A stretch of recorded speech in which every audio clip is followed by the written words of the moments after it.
No one can quite describe what Aging Magician is, not even the people who created it. It's part opera, part theater, part concert, part spectacle. There's, singing, there's acting, there's performance art, there's magic. To me, it feels very much like its own thing. And that makes it the perfect show for San Diego Opera's dētour series, says creative producer Beth Morrison. Yeah, so my company, Beth Morrison Projects, was sort of founded to take opera in another direction.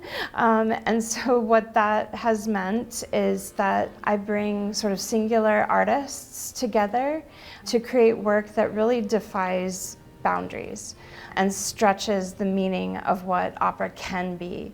Composer Paola Prestini says Aging Magician centers on Rindy Eckert's Harold, a clockmaker at the end of his life. But the beautiful thing about Harold, this character that that Rindy wrote, is that Harold has a massive imagination. And so in this imagination are all these voices. And so really what you get is this kind of fertile bringing to life of a very beautiful imagination of this character, Harold. The Brooklyn Youth Chorus provides the voices Harold hears in his head, says director Julian Crouch. But he's sort of got a chorus that is a little bit like his inner voice, or a little bit like kind of spirit guides. Poke at him, they pester him, they scold him, they cajole him, they laugh with him. They are his imagination. Designing a stage version of Harold's imagination began with a drawing 10 years ago. And so I had asked Mark Stewart to create a face that replicated Rindy, that he could enter at the very end, almost like entering his own imagination, and play and make music out of. Instrument designer Mark Stewart turned it into a giant Rube Goldberg musical device inspired by Coney Island. Yes, Coney Island. Kind of Coney Island, which is also a giant musical instrument that the entire chorus play. Another design element in the show is paper. Paper is an element that is used throughout the entire production.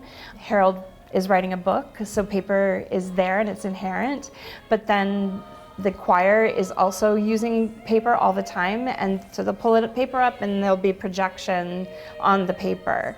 I think the projection works particularly well on this. So there's a lot of paper on the set, and the chorus lift up sheets of paper and use paper at various points, and we project onto that. So the projection is very much kind of living within the piece. And the chorus breathes life into the paper with some simple but beautiful puppetry. They bring elements of joy and interest and wonder, I think, into the piece. And that's exactly what audiences may need after struggling through 2 years of a pandemic. It's a very tender show in the sense that it approaches questions of time and legacy and also death through the eyes of children. And that, I think, lends it a very different approach. So I feel like people are going to process this in a really visceral way. Aging Magician uses the transformative power of art to help us process complex feelings and emotions during challenging times. This is a piece about humanity, it's a piece about legacy, it's a piece that brings joy.